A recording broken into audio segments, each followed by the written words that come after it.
زمانے بھر میں یہ قاعدہ ہے کہ جس کا کھانا اسی کا گانا۔ حضرت حکیم الامت فرماتے ہیں کہ زمانے بھر میں یہ قاعدہ ہے کہ جس کا کھانا اسی کا گانا، تو جن کا ہم کھا رہے ہیں انہی کے پھر گیت ہم گا رہے ہیں۔ کائنات ارضی اور سماوی پر سب سے بڑا، سب سے شاندار، سب سے خوبصورت، سب سے ٹھنڈا، سب سے امن والا جو انقلاب ہے وہ میرے نبی پاک نے برپا فرمایا۔ بڑی یہ کم نصیبی ہے کہ مسلمانوں میں فرقے بن گئے اور امت تقسیم ہو گئی، اور تقسیم ہونے سے کمزور ہو گئی۔ لیکن افسوس کی بات یہ ہے کہ لوگ اس بات کو سمجھنے سے عاری ہیں کہ عید میلاد النبی صلی اللہ تعالی علیہ وسلم تو امت اس بات کے شکر کے طور پہ مناتی ہے کہ اللہ نے ہمیں اپنے نبی کا غلام بنایا۔ آؤ میں تمہیں مسلم شریف پڑھ کے سناتا ہوں، اور راوی بھی وہ بندہ جو ہر وقت حضور کے قریب رہتے تھے، حضرت انس بن مالک رضی اللہ تعالی۔ آپ فرماتے ہیں مجھے وہ دن بھولتا ہی نہیں، میں بھلا سکتا ہی نہیں جس دن میرے نبی پاک مکے سے ہجرت کر کے مدینہ طیبہ تشریف لائے۔ حضور اس دن کیا ہوا تھا؟ تو حضرت انس بن مالک فرماتے ہیں ساری بیبیاں چھتوں پہ چڑھ گئیں، ساری عورتیں اپنے اپنے کام میں مصروف ہوتی ہیں، کوئی کسی وجہ سے چھت پہ چڑھ جائے تو چڑھ جائے، ساری کٹھی تب بھی چڑھتی ہیں جب گلی میں کچھ ہو، جب کوئی انوکھی بات۔ ساری بیبیاں چھتوں پہ چڑھ گئیں، بچے درختوں کے ساتھ چمٹ گئے، اور فرماتے ہیں کہ 70 کے قریب لوگ حضور کی سواری کے آگے تھے اور باقی سینکڑوں کی تعداد سے سواری کے پیچھے تھے، اور فرماتے ہیں یہ الگ منظر تھا۔ اور یہ مسلم شریف میں نعرہ موجود ہے، مسلم شریف میں یہ صحیح مسلم میں موجود ہے کہ جب حضور مدینے آ رہے تھے تو مدینے والے نعرہ لگاتے تھے یا محمدہ یا رسول اللہ، اور چلتے ہوئے لگا رہے تھے یا محمدہ یا رسول اللہ کا وہ نعرہ لگا رہے تھے۔ اور پھر حضرت انس بن مالک فرماتے ہیں یہ دو منظر یہ تھے، ایک تیسرا منظر بھی تھا۔ مدینہ شریف کے اندر کچھ قبیلے تھے، آج بھی ایسا ہونا نہیں چاہیے، یہ اسلام نہ صرف اس کو ناپسند کرتا ہے بلکہ اس کی تردید کرتا ہے۔ چھوٹی برادری بڑی برادری آج بھی تقسیم ہے، نہیں ہونی چاہیے۔ عرب کے اندر بھی تقسیم تھی، کچھ قبیلوں کو چھوٹا جانتے تھے، کچھ کو بڑا جانتے تھے۔ ایک قبیلہ تھا بڑا قبیلہ، بنو نجار کا، چودھریوں کا قبیلہ، سیٹھوں نوابوں کا قبیلہ، بڑے لوگوں کا قبیلہ۔ اس قبیلے کی بیٹیاں ایک کونے میں دف لے کے بیٹھ گئیں۔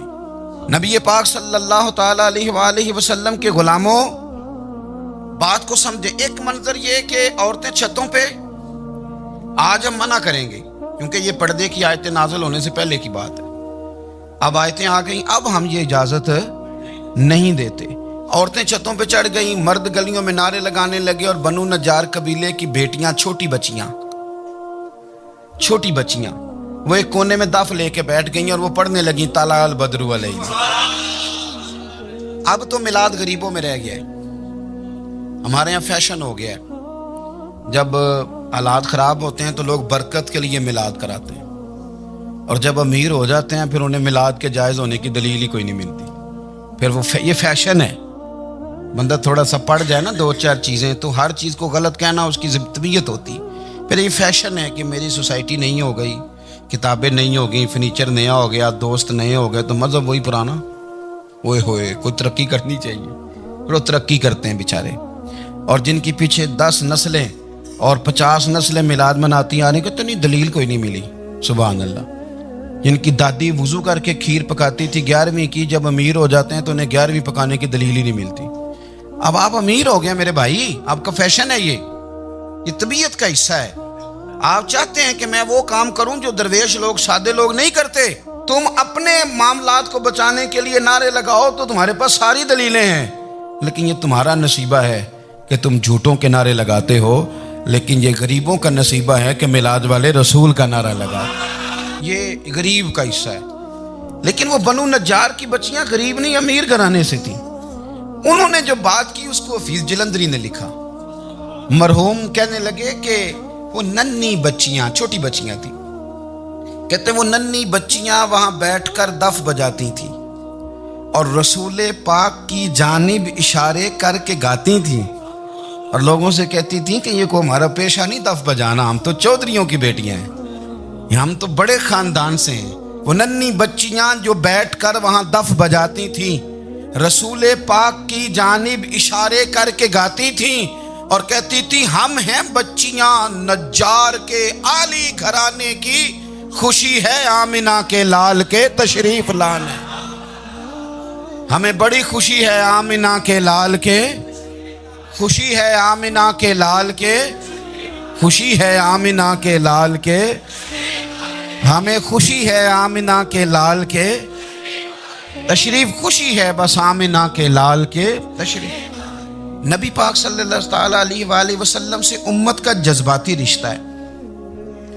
یہ پہلے دن سے ہی ابو جہل کب منع کرتا تھا کسی مسلمان کو کہ خانہ کعبہ میں نماز نہ پڑھو، کرتا پڑھو۔ حضرت صہیب ابن سنان رومی سے اس نے کہا کہ آپ اپنے طریقے کے مطابق، مسلمانوں کے طریقے کے مطابق کعبے کے اندر نماز پڑھیں، جو مرضی کریں۔ روکتے تو وہ نبی پاک کے قریب جانے سے تھے، وہ منڈیوں میں بیٹھ جاتے تھے، حضور کے قریب نہ جانا، حضور کے قریب نہ جانا، حضور کے قریب نہ جانا۔ میری بات کو آپ سمجھے اور ہمیشہ یاد رکھیں، امت کا نبی پاک سے جذباتی رشتہ، جذباتی۔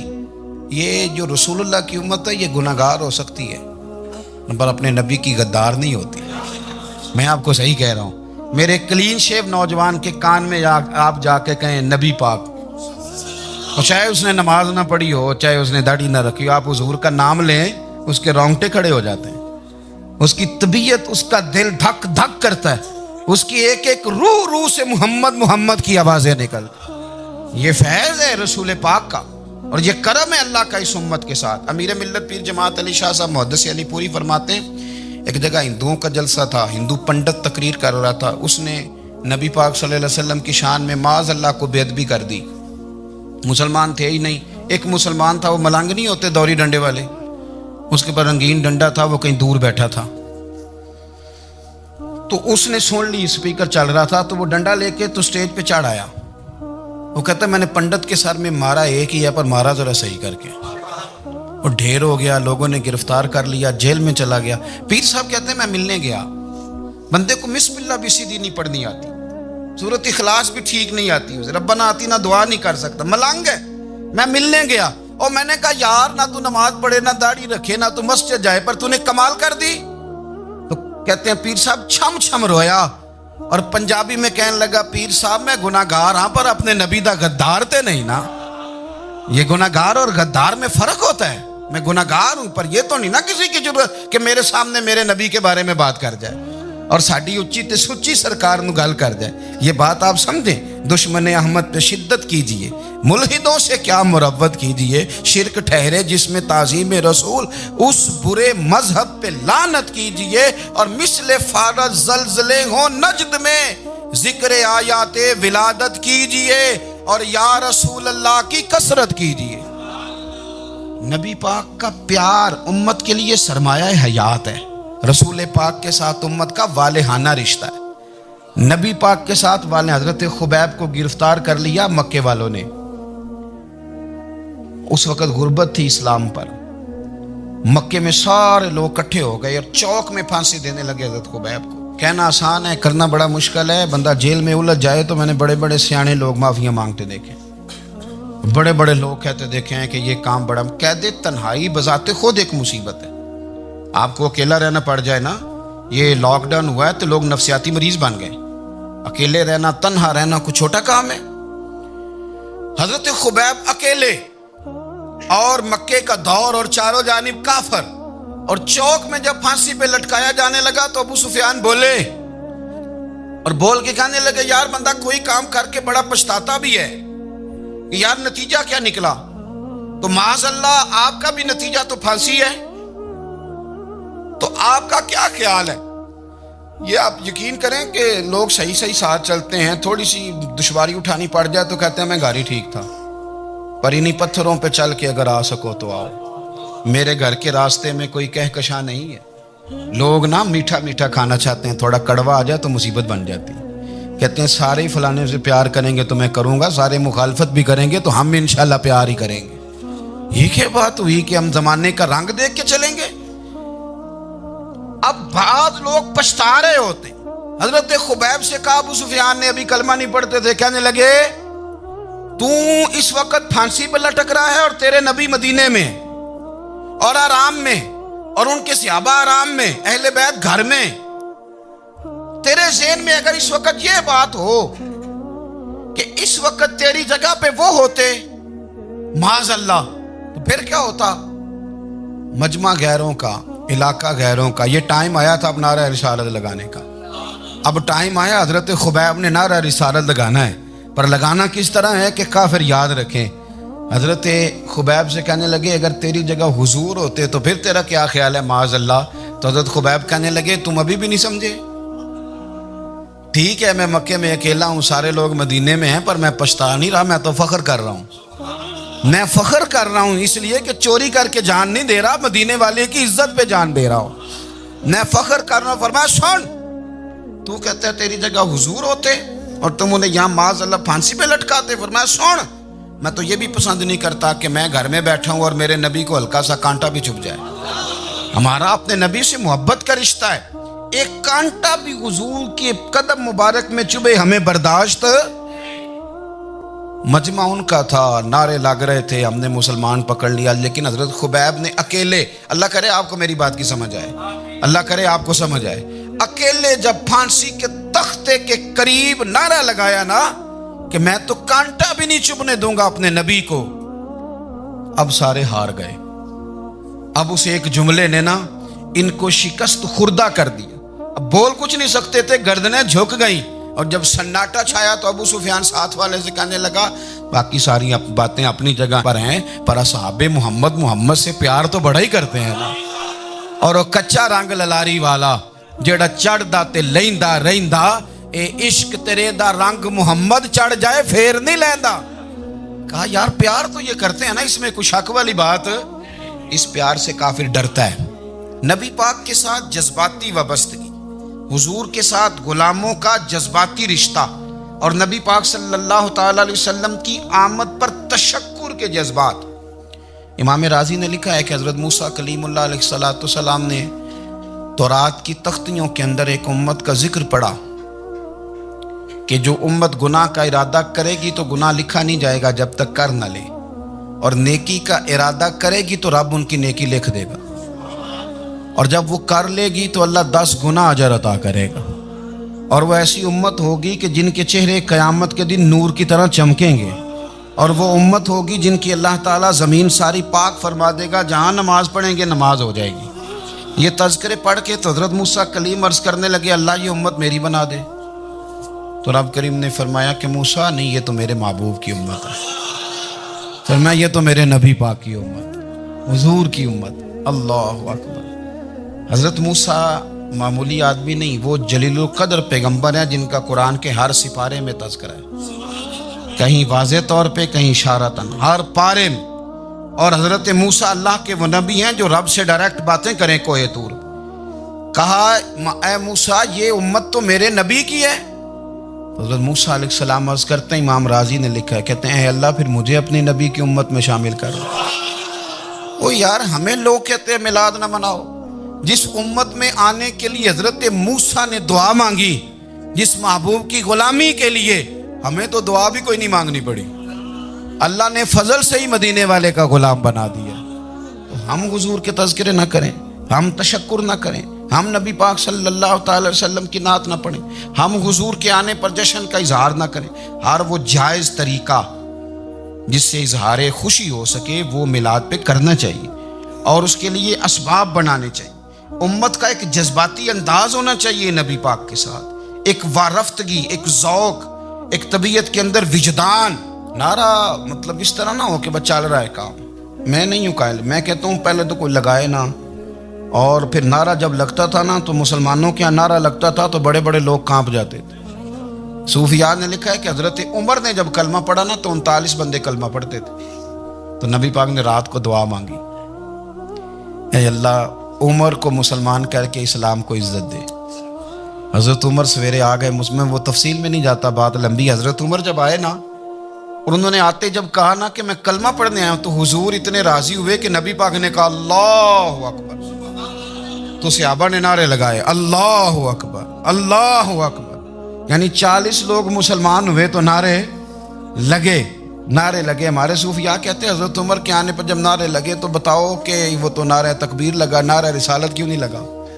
تو کہتے ہیں گویا ہمیں حضور نے یہ سمجھایا ہے، حضور کے اشاروں نے سمجھایا ہے کہ میں اب اپنے نعرے خود تو نہیں نہ لگاؤں گا، میں نے تو اللہ اکبر کہہ دیا، عمر آ گیا ہے، میرے نعرے لگاتا رہے گا، وہ نعرے لگیں گے۔ حضرت عمر نے پہلے دن ہی کہا کہ حضور آپ سچے رسول ہیں تو چھپ چھپ کے نماز کیوں پڑھیں؟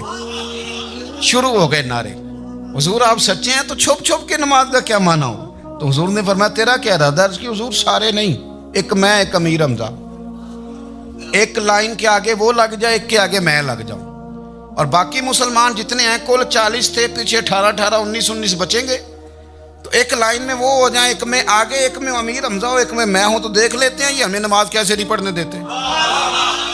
ہاں دیکھ لیتے ہیں، آئے نا میدان میں، ادھر آ ستمگر ہنر آزمائیں، تو تیر آزما ہم جگر آزمائیں، اور غلامان محمد جان دینے سے نہیں ڈرتے، یہ سر کٹ جائے یہاں رہ جائے کچھ پرواہ نہیں کرتے۔ فرمایا بھی پتہ چل جاتا ہے نا، ایک لائن میں حضرت امیر حمزہ ہو گئے، ایک میں حضرت عمر ہو گئے۔ پہلے یہ مارتے تھے جو حرم شریف میں مسلمانوں کے طریقے پہ نماز پڑھتا تھا، یہ جلوسوں کی بڑی برکت ہے، اندر بیٹھے رہے نا چپ کر کے، نکل جائیں تو پتہ کچھ بھی نہیں چلتا۔ جب نکلتے ہیں نا لوگ کہتے ہیں جلوس کیا معنی ہے، تو میں بتاتا ہوں نا جلوس کا معنی کیا ہے۔ حضرت عمر نے باہر نکلے 2 لائنوں کا جلوس، لمبا بھی کوئی نہیں، بندے بھی 40، اور جناب فاروق اعظم باہر نکلے تو عمر کا نعرہ، عمر کا، حضرت عمر نے یوں کر کے آستینیں بازو کی چڑھا لی، اور اپنے گلے میں جو ان کے رومال تھا نا اس کو یوں سینے پہ باندھا، اور اس ہاتھ میں تلوار تھی تو یوں کر کے باہر لہرائی، کہنے لگے او مکے کے کافرو ادھر آؤ میرے سامنے، جس نے اپنی بیوی بیوہ کرانی ہو، جس نے بچے یتیم کرانے ہوں، وہ آئے میدان میں، مصطفیٰ کے غلام آج سڑکوں پہ نکل آئے میدان میں ہمارے سامنے ہمارا مقابلہ کرے، آئے نا میدان میں، ہم نکلے ہیں، اب ہم یہاں کعبے میں اعلانیہ نماز پڑھیں گے، ہم پڑھیں گے، طاقت ہے تو آؤ نا ہمارا مقابلہ کرو، آؤ۔ کفر بذات خود بہت بڑا جھوٹ ہے، اور جھوٹ کے پیر، بس 2 بندے نکلے تلواریں لے کے آگے، تو پھر حضرت عمر نے اعلانیہ نماز پڑھوائی خانہ کعبہ۔ تو میرے بھائی رسول اللہ صلی اللہ علیہ وسلم کے غلام تو جب نعرہ لگاتے تھے تو ہو ہی کمال جاتا تھا۔ پھر بریلی کے امام بولے، کہنے لگے پیش حق مجدہ شفاعت کا سناتے جائیں۔ حضور قیامت کے دن آگے نا، ہمارے آگے خوشخبری دیں گے، کہیں گے تم فکر نہ کرو، آ جاؤ میں تمہیں بخشواتا ہوں، میں تمہاری سفارش، آ جاؤ پیچھے۔ حضور نہ پیش حق مجدہ شفاعت کا سناتے جائیں گے۔ یقین کریں بریلی کے امام کو بھی بڑا ہی رنگ آتا ہے بیان کرنے کا، کہنے لگے آپ روتے جائیں گے، اللہ کو منانا ہے نا حضور نے، کہتے ہیں پیش حق مجدہ شفاعت کا سناتے جائیں گے، آپ روتے جائیں گے پر ہم کو ہنساتے جائیں گے، باغ جنت میں محمد مسکراتے جائیں گے، پھول رحمت کے گریں گے ہم اٹھاتے جائیں گے، اور حشر میں ہوگا ہمارا داخلہ اس شان سے ہم یا رسول اللہ کا نعرہ لگاتے جائیں، ہم یا رسول اللہ کا نعرہ۔ امام راضی کہتے ہیں حضور نے ایک رکا پکڑا چھوٹا سا، ایک بندے کو لوگ دوزخ میں لے کے جا رہے ہیں۔ اچھا مجھے ایک بات بتاؤ، فیصلہ پہلے ہو گیا ہے، اللہ کے سامنے ہوا ہے، اور فیصلہ ہو گیا اور طے ہو گیا کہ دوزخ میں جانا ہے، وہ قریب پہنچ گئے دوزخ کے، تو حضور نے دیکھ لیا، اور بتایا کس نے؟ حضرت آدم نے۔ حضرت آدم کہنے لگے حضور وہ آپ کے غلام کو دوزخ میں لے جا رہے ہیں۔ نبی پاک آگے گئے، کیا پڑھتے ہیں ہمارے بھائی؟ حضور نے مجھے ان سے چھڑا کے چھوڑ دیا۔ نبی پاک صلی اللہ علیہ وسلم آگے گئے، فرمایا ادھر آؤ، کہاں لے کے جا رہے ہو؟ اللہ کے سامنے فیصلہ ہوا ہے نا، فرشتوں نے کیا ہے نا، فرشتے کو کسی سے بددیانتی تو نہیں نہ کرتے، فرشتوں نے جو کیا ٹھیک کیا ہے نا، کیوں لے کے جا رہے ہو؟ سونے گناہ زیادہ ہے، نیکیاں تھوڑی ہیں، فرمایا میرے سامنے تولو۔ کسی فرشتے نے نہیں کہا کہ سونے ہم معاذ اللہ ہم کو بے ایمان ہے، ہماری کوئی سے زد چل ساڈا کو بننا سان جائے دے نال، بھائی میرا مطلب ہے صحیح تولا ہے، فیصلہ ہے، فرمایا دوبارہ تولو۔ گویا رب بھی فرماتا ہے جیسے میرا محبوب کہتا ہے ویسے ہی کر، اور کوئی نہیں دوبارہ تول لو، کوئی حرج نہیں، تولو نہ دوبارہ۔ فرشتے دوبارہ آئیں گے، انہوں نے دوبارہ تولا، ایک پلڑے میں نیکیاں ایک پلڑے میں گناہ۔ اب وہ گناہ پھر زیادہ نکلے تو نبی پاک نے نا جیب سے اتنا سا روکا نکالا، روکے کا بھی کوئی وزن ہوتا ہے، وہ حضور نے نیکیوں کے پلڑے میں رکھ دیا، نیکیاں بڑھ گئیں، فرشتے بھی چپ کر گئے، چلو بھائی جنت میں۔ میری طرح کا تھا نا پتہ سارا سردار نو کیتی ہے، پتہ تو تھا نا اسے من آنم کے من دانم، تو سیدھا حضور کے قدموں سے جا لگا، کہنے لگا سونیا میں تو ساری زندگی گناہ کرتا رہا، یہ کون سی نیکی ہے؟ تو حضور فرمانے لگے چپ کر، جنت کا دروازہ کھول گیا، تو جا جنت میں۔ حضور رکے میں کیا ہے؟ فرمایا تو نے ایک دن درود و سلام نہیں پڑھا تھا، اور میں نے تیرا سنبھال کے رکھا ہوا تیرا درود شریف، وہ نعرے رسالت نہیں تو نے لگائے تھے، وہ تو کھول کے میرے تذکرے میں نے تیرا سنبھال لیا، دوزخ میں تو کیا میرا سایہ نہ جائے، کیونکہ رسول پاک سے دیکھا نہ جائے، میرے رسول پاک۔ اور میری بات سنو، میں بھی آپ کو کھانا نہیں کھلاتا، لنگر میرے سنگی کھلاتے ہیں، میرے دوست آپ کو کھانا پیش کرتے ہیں، ہر جگہ آپ جاتے ہیں تو وہاں کچھ لوگوں کی ڈیوٹی ہوتی ہے، لیکن ترمذی شریف سیاستہ کی حدیث ہے، حضرت انس نے پوچھا تھا حضور قیامت میں کہاں ملیں گے؟ فرمایا حوض کوثر پہ۔ حضور وہاں انس پانی پلائیں گے کہ بلال پلائیں گے کہ سہیب پلائیں گے؟ فرمایا نہیں، امت پیاسی آئے گی تو میں اپنے دست مبارک سے پانی پلاؤں۔ حضور وہاں نہ ملے تو فرمایا پل صراط پہ آنا، امت گزرے گی تو میں رب سلم کی دعائیں کروں گا۔ تو اعلیٰ حضرت فرماتے ہیں جب حضور دعا کر رہے ہیں تو ڈرنے کی ضرورت کیا ہے؟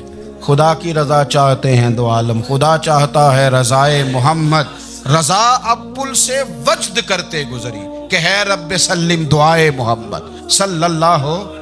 تو حضور وہاں ملاقات نہ ہوئی تو پھر اس حدیث کو بھی یہ حدیث مضبوط کر دے گی۔ حضور فرمانے لگے پھر میزان عمل پہ آ جانا، امت کے عمل تول رہے ہوں گے اور میں کامیابی کی دعائیں مانگ رہا ہوں گا، تو جس کے لیے حضور دعا مانگیں گے ناکام ہوگا، ناکام ہوگا۔ اپنے بچوں کو حضور کی محبت سکھائیں، نبی پاک صلی اللہ علیہ وسلم کی غلامی کریں، آپ کا رشتہ نبی پاک کے ساتھ مضبوط ہونا چاہیے، آپ کے تعلقات حضور کے ساتھ مضبوط ہونے چاہیے، اور آپ نے دائیں بائیں نہیں دیکھنا کہ پراپوگنڈا کیا ہے، لوگ کیا کہہ رہے ہیں، لوگوں کو دیکھ کے جو لوگ رستہ بناتے ہیں وہ پیچھے رہ جاتے ہیں۔ آپ نے یہ دیکھنا ہے کہ میرا حضور سے نسبت کا تعلق مضبوط ہے، کوئی کدھر جا رہا ہے اس سے ہمیں کوئی تعلق۔ اس وقت عالمی حالات کیا ہیں، قومی حالات کیا ہیں، معاشی حالات کیا ہیں، جرنلسٹ کیا کہہ رہے ہیں فلانے کے، ہمیں اس سے غرض نہیں ہے، ہمیں تو اتنا پتہ ہے کہ ہم نے اپنے نبی کو راضی کرنا ہے۔ تو اس لیے خوبصورت محافل کا ذکر کریں، خوبصورت درود شریف پڑھیں۔